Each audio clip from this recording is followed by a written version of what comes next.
বিসমিল্লাহির রহমানির রহিম। আসসালামু আলাইকুম ওয়ারহমতুল্লাহি ওয়াবারাকাতুহ। প্রিয় মুসলিম ভাই ও বোনেরা, আজকের এই পবিত্র রাতে আমরা দাঁড়িয়ে আছি এমন এক সময়ের দরজায়, যে দরজা দিয়ে প্রবেশ করলে মানুষের জীবন বদলে যায়, গুনাহের বোঝা হালকা হয়ে যায়, আত্মা প্রশান্তি পায়, আর আল্লাহর রহমত নেমে আসে বান্দার জীবনে। এই রাত হল শবে বরাত, ক্ষমার রাত, নাজাতের রাত, মাগফিরাতের রাত, রহমতের রাত। শবে বরাতের অর্থ ও পরিচয়। শবে বরাত শব্দের অর্থ মুক্তি, নিষ্কৃতি, পরিত্রাণ। এই রাত মানে জাহান্নাম থেকে মুক্তির রাত, গুনাহ থেকে মুক্তির রাত, আত্মাকে শুদ্ধ করার রাত, আল্লাহর দিকে ফিরে যাওয়ার রাত। এই রাত শুধু একটি রাত নয়, এই রাত হল আল্লাহর বিশেষ রহমতের ঘোষণা। হাদিসের আলোকে শবে বরাত। হাদিসে বর্ণিত আছে, এই রাতে আল্লাহ তাআলা নিজের রহমতের দরজা খুলে দেন এবং আসমানের দুনিয়া আসমানে নেমে এসে বলেন, কে আছে ক্ষমা চাইবে, আমি ক্ষমা করে দেব।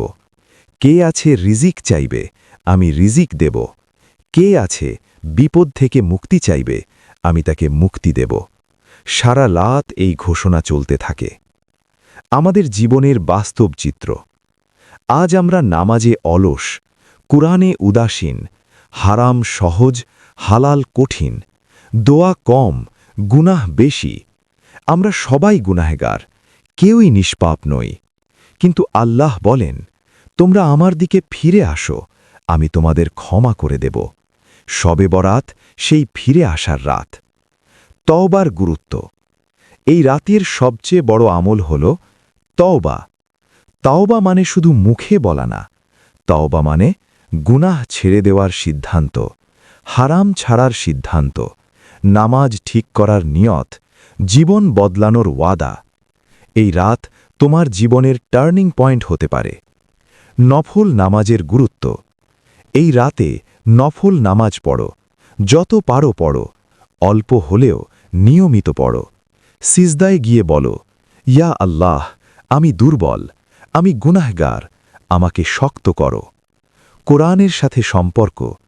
এই রাতে কোরআন খুলে বসো, আল্লাহর কালাম দিয়ে হৃদয় ভরাও, অন্তর শান্ত করো, চোখে পানি আনো। দোয়ার গভীরতা। এই রাত দোয়ার রাত।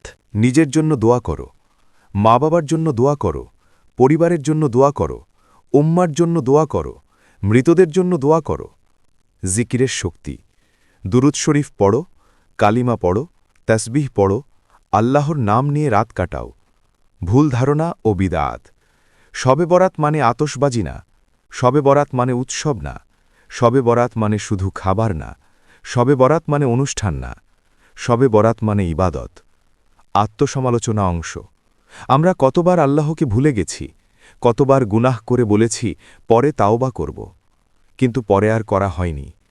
আজ যদি মৃত্যু আসে, আজ যদি কবরের দরজা খুলে যায়, আজ যদি আমলনামা বন্ধ হয়ে যায়, এই প্রশ্নগুলো আমাদের নাড়া দিক। নাজাতের আশা। হয়তো আজ রাতেই আল্লাহ আমাদের নাম লিখে দিচ্ছেন ক্ষমাপ্রাপ্তদের তালিকায়। হয়তো এই রাতটাই আমাদের জীবনের সবচেয়ে গুরুত্বপূর্ণ রাত। শেষ নাসিহাত। ভাই ও বোনেরা, এ রাত নষ্ট করবেন না, ঘুমিয়ে কাটাবেন না, অবহেলায় কাটাবেন না। আজ সিদ্ধান্ত নিন, নামাজ ছাড়ব না, হারাম ছাড়ব, তাওবা করব, আল্লাহর পথে চলব। সমাপ্তি দোয়া।